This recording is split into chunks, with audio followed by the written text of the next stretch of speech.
Okay, this one actually came out of nowhere. Now, if you guys remember Heroes Online, it was essentially an old My Hero Academia game that was actually pretty popular back in 2020. Now, this all happened before my time. The reason I came back to Roblox, primarily Roblox anime games in general, was because GPO was releasing in 2020. So I didn't actually get to play and experience Heroes Online. But I do know and I did see that it was pretty popular for its time. However, I wasn't that interested in Roblox anime games that looked low quality, that looked old school, even for back then. So I actually never got to experience Heroes Online, but I know there is a lot of hype behind the game. And recently the developers of this game have come out to showcase Heroes Online 2, which is actually meant to be releasing pretty soon. If I'm not mistaken, the developers of the game said the game will be releasing on Friday the 6th of September for 400 Robux on all platforms. So that's mobile, console, and PC.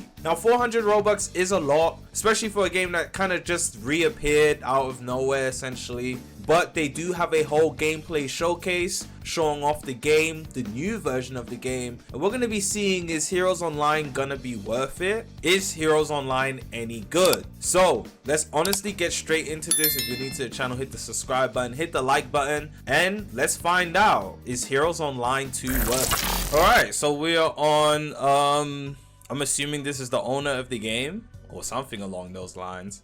And here you see the game is actually coming out. 6th of September is 3 weeks away, bro. 3 weeks away. So fairly soon. You can say 2 weeks and a half if you wanted to. But yeah, let's just call it 2.5 weeks away. It's actually around the corner. So let's find out if it's worth it. This is 24 minutes, so I'm going to shut up and just play the video. Yo, what is up guys, it is Uncle back again with another video, and today's video is going to be a bit longer than usual because today we're doing a game showcase. That means I'm going to be presenting most of the main aspects of the game, including combat, progression, how many quirks are in the game, and a quick preview of each one, as well as a first look at my favorite aspect of the game, which is the newly upgraded Team Battles game mode. However, we're going to start with what is probably the most anticipated piece of information, which is the release date.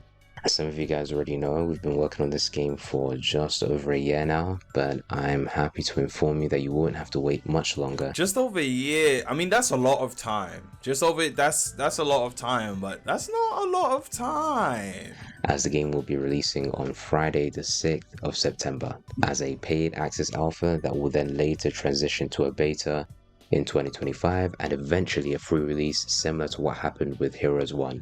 The game will be available on PC, console, and mobile devices, and more information about the alpha release and the cost will be given later in the video. Now that that is out of the way, we have a lot to get through, so without further ado, so I'm not, this is gonna be the last time I pause. So the game will be free to play eventually, but okay, well, we just have to wait and see if it's worth it. Is it worth the price? And obviously, I'm assuming the people who pay for the game will get perks when the game goes free, as we should. Sit back, relax, and let's get on with the showcase.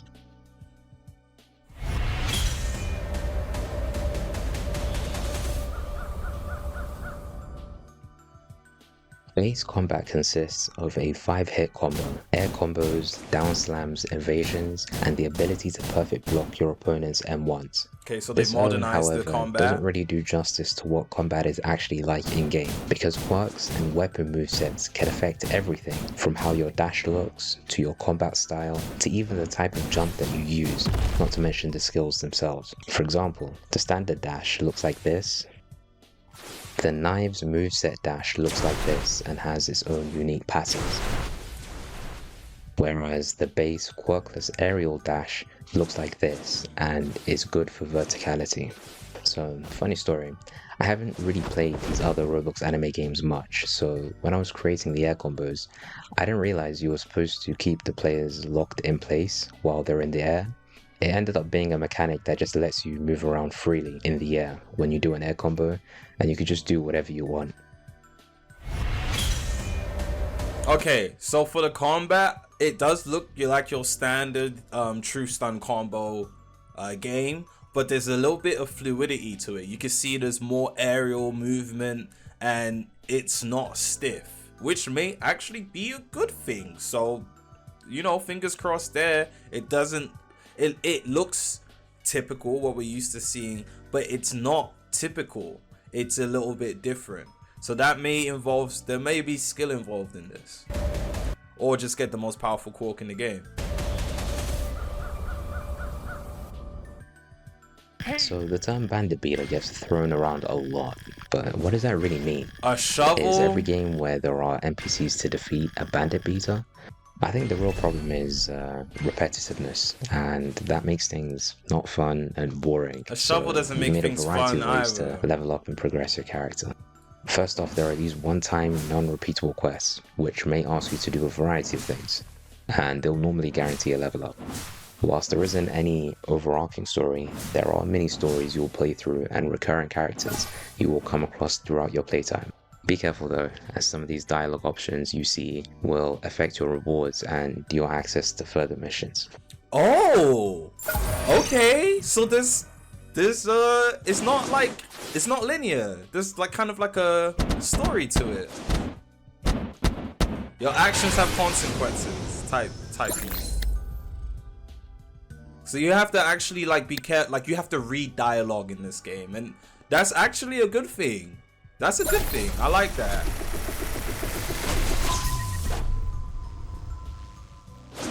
Secondly, there are the missions look pretty interactive as well. You are given a random task to complete. You can select an easier non-combat task like an escort mission or fetch quest, or a more challenging task that could be anything from keeping an escort alive until they reach their destination, a timed rescue mission, patrolling the neighborhood with a hero or villain, and more. Challenging quests give better rewards but have added difficulties such as a time limit or the quest cancelling as soon as you or an NPC dies. Let's have a quick look at one of those patrol quests. Bro, I'm not gonna lie. It's simplistic, but it's pretty structured. It's structured really well.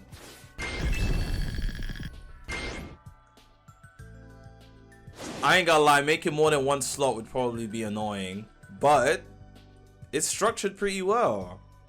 You can tell thought has actually gone into it, unlike the other games we have on this platform where it's just the same thing over and over.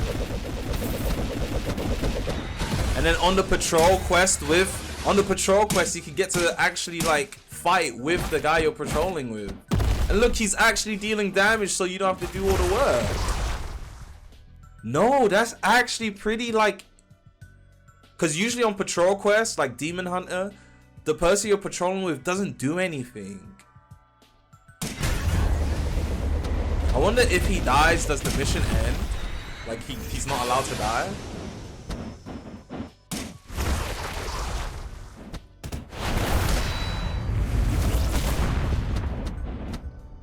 No, that's actually pretty decent, bro.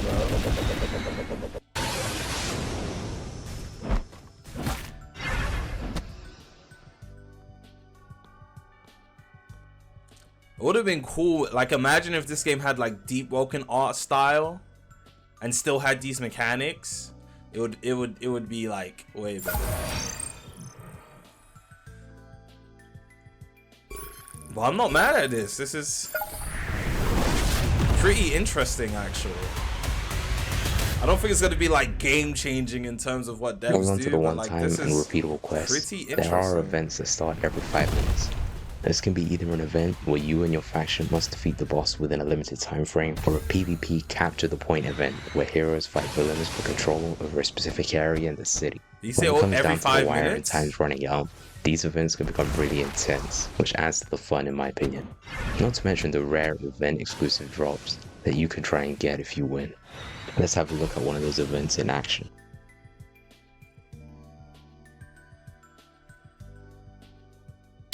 Okay, so you join it. Does it teleport you? I'm assuming it teleports you. Okay, no, it doesn't. It just happens, and you head to the location.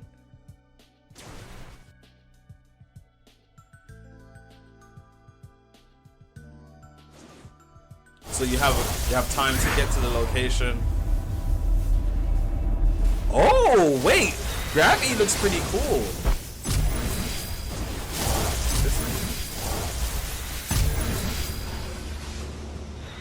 So this is what, a heroes versus villains capture the point type of quest.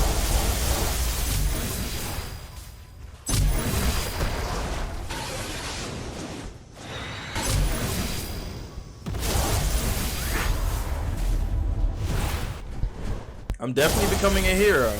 I ain't gonna lie to you.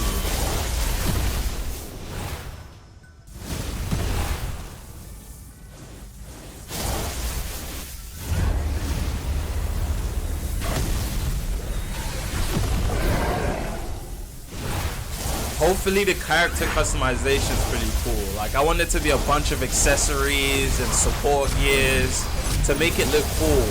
What I notice about My Hero games is they never have accessories. They never really have accessories to make your character look cooler. And like, or if they do, it's very limited. So I want the customization to go really well. Like, what people forget is My Hero, especially with costumes, is about individuality. Like, the costume's meant to suit you. So if they implemented like cool costumes and being able to customize your character really in depthly, it would be like more interesting. Common essence, rare modifier, rare drop modifier plus, whatever it said.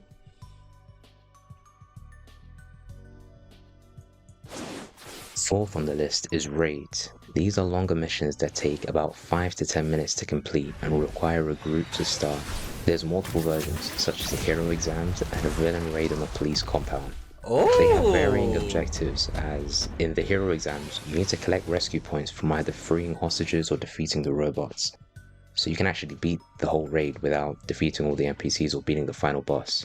These are the first two raids that you'll see, but they are not the only raids in the game. And again, similar to events, raids have their own exclusive drops, which you can repeat if you want to try and get those high value rewards. Okay. See, this is one of those games where it's like, on the surface level, it doesn't look like anything crazy. It looks like the games we've gotten before, but the devs actually put like thought into the game's gameplay mechanics, progression, etc. And you can see that. Like, you can see the devs have put effort into it. Like, how can we actually make this game fun for players? And it's not a, hey, how are we gonna make the most money instantly? This is pretty interesting. I ain't gonna lie, so far this might actually be worth the 400 Robux. I'm not joking. Guys, how about this? If we get this video to 1,000 likes, I will give away 3 or 4 copies of access to Heroes Online 2. So get this to 1,000 likes. 1,000 likes. I'm not gonna timestamp this, whatever. If you guys made it this far, you deserve to know this. So 1,000 likes, and I will honestly give away 3 or 4 copies on release. This looks super interesting.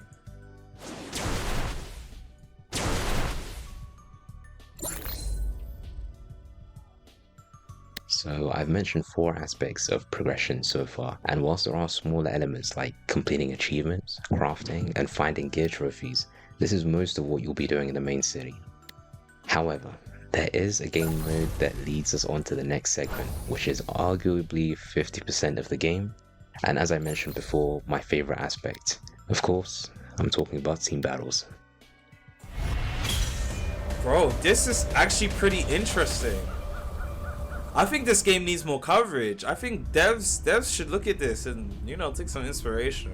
So those of you who played Heroes 1, this is gonna look so different, and I don't blame you. We have reimagined the mode to be something you can genuinely play for hours on end. Now, when you first enter, you'll be placed in a lobby and can invite friends. This is pretty cool. Or alternatively, you can join their lobby. You need a team of 5 to start a match, but if you are a solo player or don't have a full squad, don't worry. The game will add you to other incomplete teams. Some of the customizables include the chair you're sitting on and the emote that's playing. After all, You'll want to look good at the end of a game when the spotlight's on you and you've just won MVP. I'm not gonna lie, you're gonna need a lot of players to make emotes, something like this fun and interesting though. Along with other... And the issue with this is, right, what if people are like upset about the paywall and there's not that many players playing on release? But this is a really interesting game mode. I like this so far. Awards. Season 1 of Team Battles will run for approximately 2 months, and there will be a future video which will explain... Sorry for pausing, but just like games like League of Legends etc, like having custom borders and gold borders and platinum borders are flex, imagine having a really like rare or limited chair that you're sitting in with a really cool emote. People are gonna know, okay, this guy is serious, he's a grinder. Things like this that make player uniqueness unique, you know? The season and the battle pass in depth, but for now, let's actually get into a match.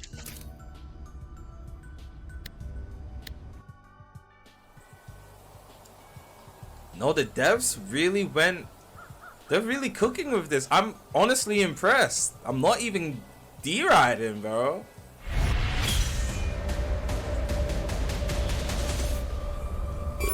This is super interesting.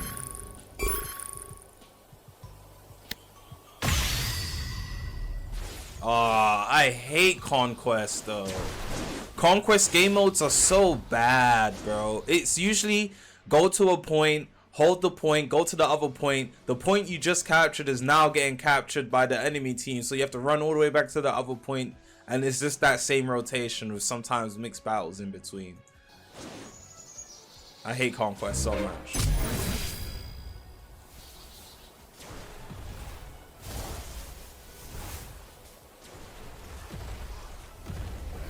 And if you have bad teammates, oh man, makes it even worse. Okay, they added some parkour to the Conquest lobby map. That's pretty nice.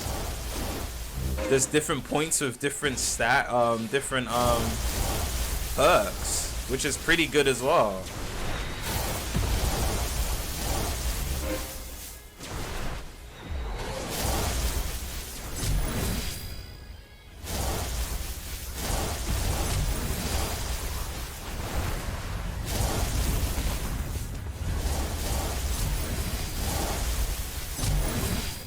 Low-key, it would be better. I don't know. I would enjoy a King of the Hill thing more, where there's only one point and both teams are competing over that point, because it makes it more intense and more skill-based, because you actually have to not die in order to capture the point. Then again, it's with Conquest like this, it's really just who goes back and forth more, etc. And if you have one person's lacking, your whole team is lost. I understand how this works, so we're not going to sit down and watch the whole thing. I do want to see what other mechanics the game has. What is this, control panel? Oh, what? You can spawn in bosses?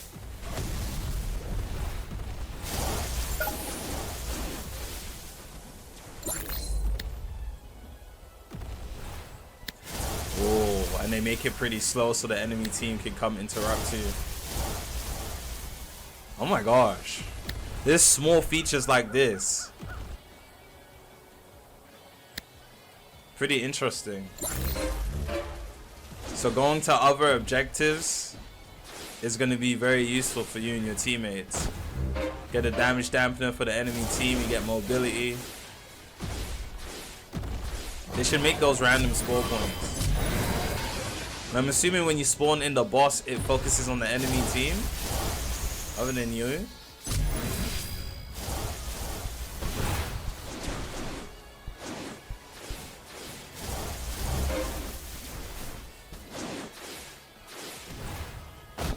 It should be an indicator of how long the buffs last.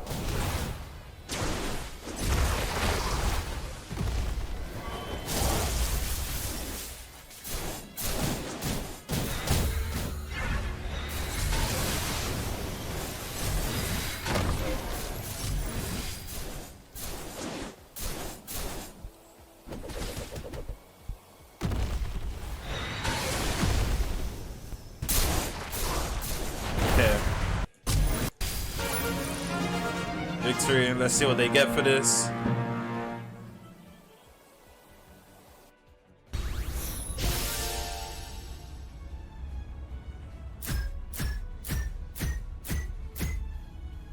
Alongside quick play, Team Battles also has a ranked mode that resets at the end of every season.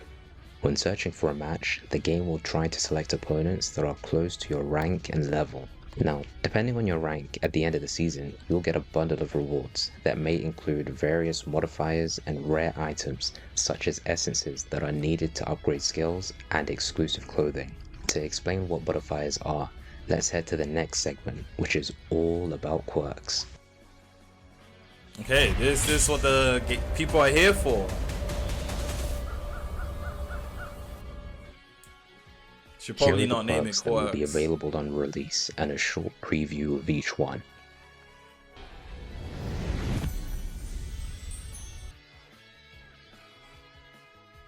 They're gonna need to make the uninteresting quirks like tail actually useful though, because like who cares about tail, right? Everyone's gonna want one for all. Ice and fire, cold and hot, whatever you want to call it, and explosion.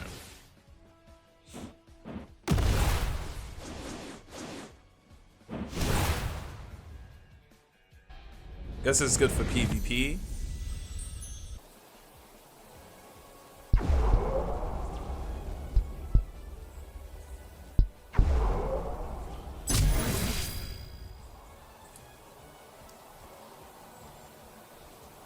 Okay, so it takes control of you, I guess.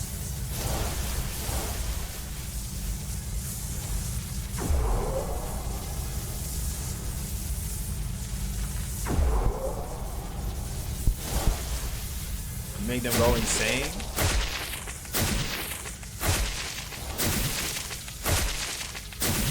That's pretty OP, especially if you can attack during that.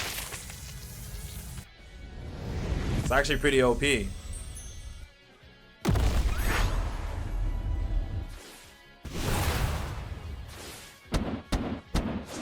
They found a way to make gravity good. I like that. Because gravity is always trash. They found a way to make it good. That's pretty cool. I'm assuming the colors are associated with rarities.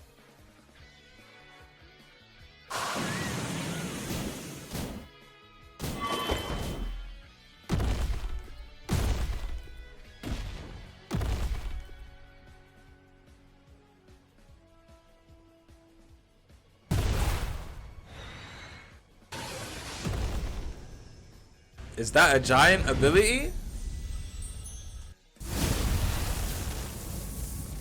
Okay, we know Sage is gonna be going for this one.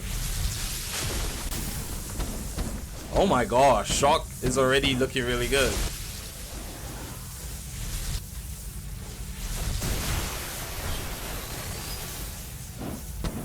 Okay, yeah, Shock looks crazy. There needs to be a speed increase with that though, I ain't gonna lie. Now, how is this going to be useful in any way, shape, or form? Oh! Okay.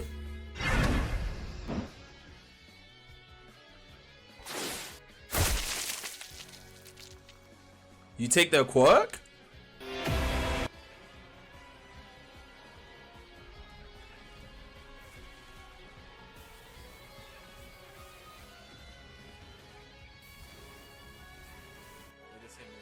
Copyright just there. Copying the quirk is crazy. One for you is hilarious.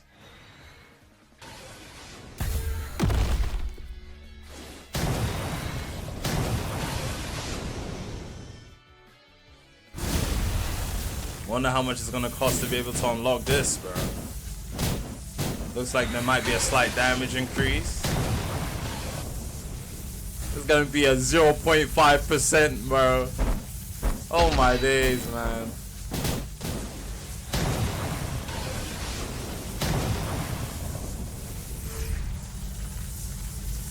Everyone's gonna want that.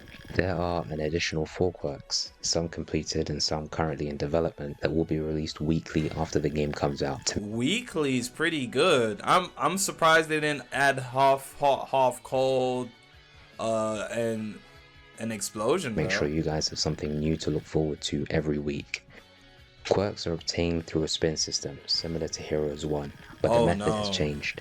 There is only one type of spin that is used now, but there are modifiers that you can apply before spinning to increase your chance. Oh, you can get spins in games. Spin was a reward for those game modes, if you remember. Of getting a rarer quirk. Look at that. 0.2%. Oh my days! Rare plus modifiers guarantee at least a rare quirk when you spin. Epic plus modifiers guarantee at least an epic quirk when you spin, and increase your chance of obtaining a legendary or mythical quirk. Rate up modifiers can be used to increase your chance of getting a specific quirk. This can be combined with rare or epic modifiers for a higher chance at getting the quirk that you desire.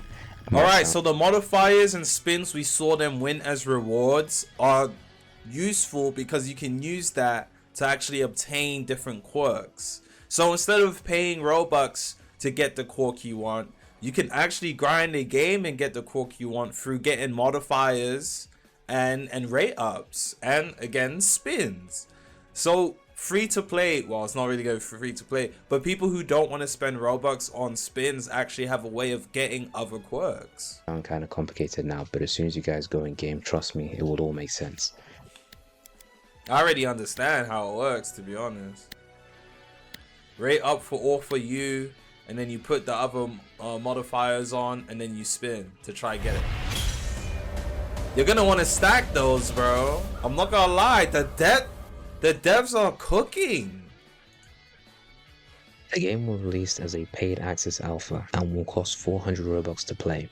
Similar to Heroes 1, there are plans to free release, but that won't be until summer 2025 at the earliest. If what you see piques your interest, start your Heroes 2 journey this September, so you can make the most of the alpha stage and reap the rewards later. Heroes 1 alpha testers paid 25 Robux, and in return they received over 5,000 Robux worth of spins in codes alone, as well as permanent double XP. So let that be an insight into what lies in store for the alpha testers of Heroes Online 2. If you take a look at our teleport page in the main menu, you can already get an idea of what future big updates will hold. For example, a second forest themed map for content. These guys know exactly what they're doing. 300, and a second battleground style game mode where you can just select a character and duke it out with anyone. That brings us to the end of this showcase. If you've made it this far, I just want to say thank you. It took quite a bit of time to put this video together. Subscribe if you haven't already, and join the Discord server linked below. I'm not gonna lie, I'm very impressed with what I've seen here today. Obviously, the base gameplay based combat mechanics etc are pretty simplistic, nothing too crazy. But in terms of the game's gameplay functionality, progression etc, it looks pretty non-linear. It's not your typical, well, what we've seen of Roblox anime games. You do one quest over and over till you reach a level and then go to the next island, do the next quest over and over. So there's more things to do than just the same thing over and over, and I'm impressed. Honestly, I'm impressed. Again, if we reach 1,000 likes for this video on the 6th of September, I will give away 3 or 4 different slots for this game. So share this video with your friends etc. Heroes Online 2 looks really impressive. Again, it's not the most like visually stunning thing we've seen, but its core gameplay mechanics and features are really impressive, and I can't wait to see what the devs cook up with the future of this game. Hopefully everybody gives this a chance. This game genuinely looks interesting. I think it's worth it. Let me see you guys in the next one. Peace.